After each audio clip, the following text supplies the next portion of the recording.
আপনাদের প্রতি আন্তরিক শুভেচ্ছা জ্ঞাপন করছি।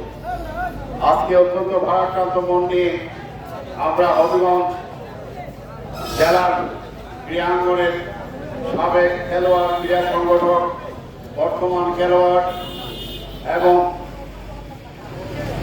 সোনারঘাট মাধবপুরের ক্রীড়ামন্ত্রী সহ যারা হবিগঞ্জ থেকে এসেছেন তাদেরকে আমরা কৃতজ্ঞতার সঙ্গে সাধুবাদ জানাই, ধন্যবাদ জানাই। মাধবপুর থেকে যারা এসেছেন, বীরপুর থেকে যারা এসেছেন, জেলার বিভিন্ন প্রান্ত থেকে বানিয়াচং, লাখাই, আজমিরগঞ্জ সহ যে যেখান থেকে এসেছেন সকলকে আমরা কৃতজ্ঞতার সঙ্গে আপনাদেরকে ধন্যবাদ জানাই।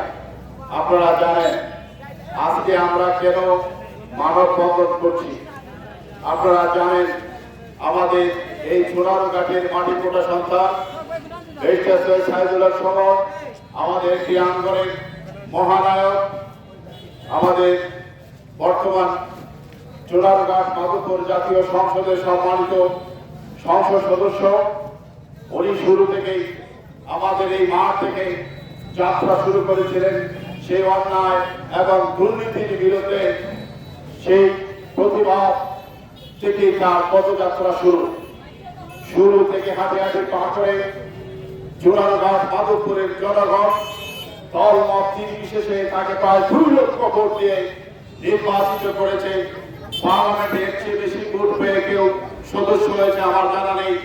সারা বাংলাদেশের আইডল, সারা বাংলাদেশের মানুষের নয়নের মণি আমাদের এই জননন্দিত সাইদুল্লাহ সুমন যখন অন্যায় এবং অন্যায়ের বিরুদ্ধে যখন কথা বলেন, বাহিরেও বলেন, পার্লামেন্টে বলেন, আজকে সেই অন্যায়কারীদের রক্তশূলে পরিণত হয়েছে সাইদুল্লাহ সুমন। কিন্তু তাদেরকে জানিয়ে রাখতে চাই, সাইদুল্লাহ সুমন এদেশের মানুষের মনের মধ্যে যেভাবে জায়গা করে নিয়েছে, যেভাবে সাধারণ মানুষের হৃদয়ে জায়গা করে নিয়েছে, বাংলাদেশ স্বাধীনতার পরে ক্রীড়াঙ্গন থেকে কোন লোক এরকম ভাবে জায়গা করে নিতে আমি দেখি নাই, আমার জানা নাই। আজকে সাইদুল্লাহ সুমন শুধু সোনারঘাট মাধবপুরে নয়, হবিগঞ্জ জেলার নয়, সারা বাংলাদেশের নয়, সারা বিশ্বের 90 লক্ষ মানুষের জনপ্রিয় একটি নাম সাইদুল্লাহ সুমন। যারা তাকে হত্যা হুমকি দিয়েছে তাদেরকে হুঁশিয়ার করে দিতে চাই, ব্যারিস্টার সময়ের যদি কিছু হয় তাহলে আমরা কিন্তু চুপ করে বসে থাকবো না। প্রতিদিন বাংলার গর্বের আগুন জ্বলে উঠছে, কেউ থামাতে পারবে না। আমরা আশা করি গণপ্রজাতন্ত্রী বাংলাদেশ সরকারের প্রতি আহ্বান থাকবে, আপনাদের সর্বোচ্চ নিরাপত্তা বিধান তার জন্য করা হোক।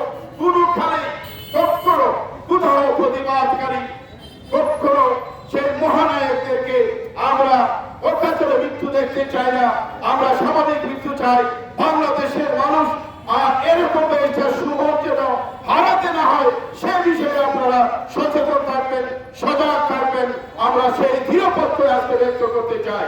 আজকে আমরা যারা মানববন্ধন করছি, আমরা আজকে হবিগঞ্জ জেলার ক্রীড়া পরিবারের সদস্যরা আমরা মানববন্ধন করছি।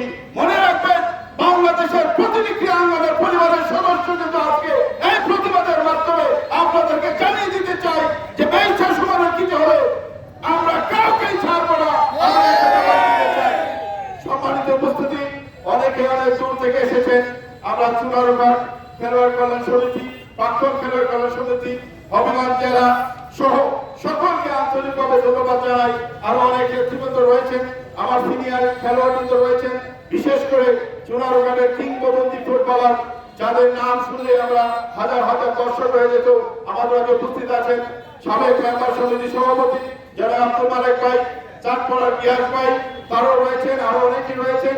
আমি সকলকে আন্তরিকভাবে ধন্যবাদ জানাই এবং আরেকটা কথা বলতে চাই, ব্যারিস্টার সুমনের সর্বোচ্চ নিরাপত্তা প্রদান করুন বাংলাদেশ সরকারের প্রতি আমাদের আজকে মানববন্ধনের মাধ্যমে। সবাই ভালো থাকুন, সুস্থ থাকুন, আল্লাহ হাফেজ।